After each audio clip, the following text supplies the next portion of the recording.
Well, joining us now, a very special guest, Dr.SaSa, the Myanmar Special Envoy to the United Nations. Thank you, sir, very much for being with us. Are you satisfied with the efforts made thus far by India in dealing with the situation? It has come up in the United Nations General Assembly a couple of times, but would you like to see New Delhi do more? I think as the largest democracy country in the world, India must show its leadership in this Myanmar crisis. India should not betray Myanmar people. 54 million people of Myanmar are waiting the leadership of India in this very critical time. We know that India is going to be the president of UN Security Council for next month, and India has the power to stop the bloody coup in Myanmar. Dr.SaSa, what would you like India to do to stop the bloodshed? Number one, they must stop all kind of cooperations with the bloody, brutal military generals who are guilty of war crimes. These military generals are guilty of atrocities and crimes against humanity and ethnic cleansings. And we saw yesterday in Armed Forces Day, India was also one of the countries that attended that bloody parades of military weapons. And India must stop now selling the military weapons to the military generals in Myanmar. So, Dr.SaSa, that killed its Sure. Dr.SaSa, that actually does bring me to my next issue. There are reports that India's defense attaché was there at that military parade. I understand the context of what you're saying. But the counter perspective over here is that India has had great support from the generals in Myanmar to fight insurgency on our own eastern frontiers. It's happened over and over again for so many years. It's worked extremely well for India. Therefore, for India to look away from the generals would perhaps affect India's security interests. So that's the counter perspective here. How would you respond to that?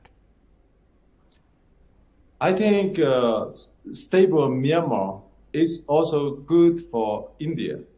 And then, all those insurgencies, once Myanmar gets democracy and the freedom, all those kind of crimes in our soil will go away.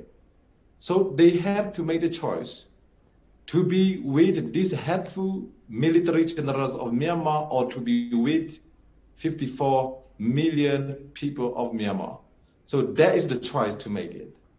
If they let us down now, not helping us to build democracy, it is a win-win for India and for Myanmar. For Myanmar becoming democracy is a win for India.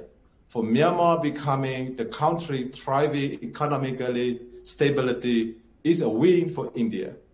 So you have to have civilian leadership that is with international law, that is with human rights, justice and freedom. Once you get that, all our border will be peaceful. Everything India will benefit. That also, we know that there's a look-is a policy. It is a look-at policy now. So if India want to see look-at policy work out, they must stand with the people of Myanmar until we get democracy and the freedom. Dr.SaSa, very strong words. One final question to you. I look at you, a diplomat in another country, fighting for freedom in your land. You come and you speak to us so openly. You must be worried about your own family members. It's very much so. As I speak for the people of Myanmar who are being oppressed and brutally repressed and killed. Now, of course, these military generals have charged me with high treasons against the country. And I have not killed anyone. I have not done anything, war crimes or crime against humanity. These same generals are the one who is committing crime against humanity, high treasons every day. Of course, I'm worried about my life. Of course, I'm worried about my safety. But my safety is not compromised with democracy movement. That is peaceful, that is non-violence. We learned a lot of non-violence from Mahatma Gandhi. He is the founding founder of non-violence policy. This time we needed non-violence policy to work out for the people of Myanmar. It has worked out for India. It must also work out for Myanmar.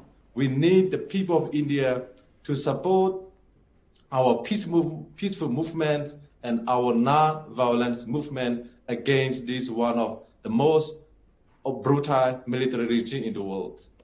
Dr. SaSa, this is a conversation we'll keep having because we completely understand where you're coming from, and hopefully you will be back in your country if it's as soon as it's peaceful, and that this humanitarian nightmare in Myanmar will be resolved with the support of India, perhaps in a more proactive way than what we've seen thus far.